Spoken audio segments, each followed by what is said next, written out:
I do want to kind of give you some insight as to how things are come about as far as determining prices. And in order to do that, I'm going to, I'll take a look at just give you some figures of the worldwide supply of peanuts, because all of that, the worldwide supply and the prices of peanuts, because that all does come back, and you might not think so, but that affects your contract price. The world supply of peanut oil and the price of peanut oil. You might not think that affects you, but it does, because the oil content, the oil stock that's in your sheller, the farmer stock has value, and so all of that has to come about. And we have to do all this because, and with the idea that there is no futures market. Peanuts is one of the commodities that we don't have a futures market, so you can't open the paper or turn on the TV or whatever and say, okay, well, here's what the price of a medium runner is. We don't have that luxury, so we have to find other ways to do that. Just to give you a little history and world production of peanuts and how we rank and that kind of thing. In 1990, the world production of peanuts was only 218 million tons, and as you see, peanuts was 8% of that. We go forward 20 years, and you see that the world production is 436 million tons. And this is kernel. This is all in metric tons of kernels. And peanuts had slipped to only 5% of that. And soybeans had went from 47% to 59%. And probably Roundup Ready beans probably had a lot to do with that. The demand for biodiesel and all of those type things. But that's what happened in a 20-year period there.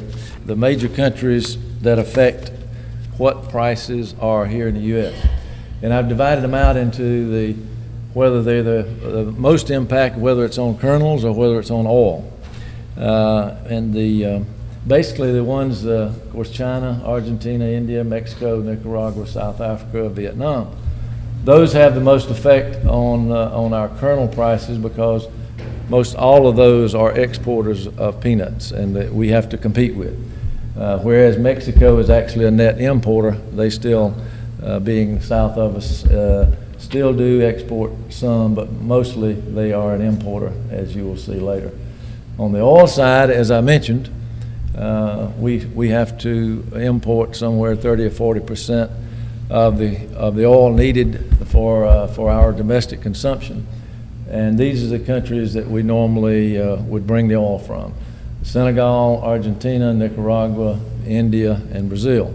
Argentina being the most consistent supplier is where most of the oil usually comes from there. This is what I was looking at, is the breakdown of the peanut usage if you take a farmer stock ton. And don't get too excited in adding all those numbers, because it comes up to more than 100. So when you take the amount of kernels, or the SMK as Ben was talking about, that actually go into the edible market, 57% of it is peanut butter. And that's one of the big things, and that's one of the, I guess one of the positives that we have in our industry, is that even though the economy is down, because peanut butter is such a big user, actually peanut butter usage, as I know all of you have seen, is actually the peanut butter usage is up. So that's certainly helped our business and helped our economy as far as that goes.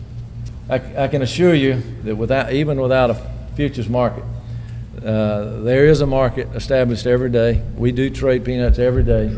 We trade oil every day, and we know what the price of peanut kernels are trading for. That's how we go about doing it, and I appreciate the opportunity to come and talk to you, and thank you very much.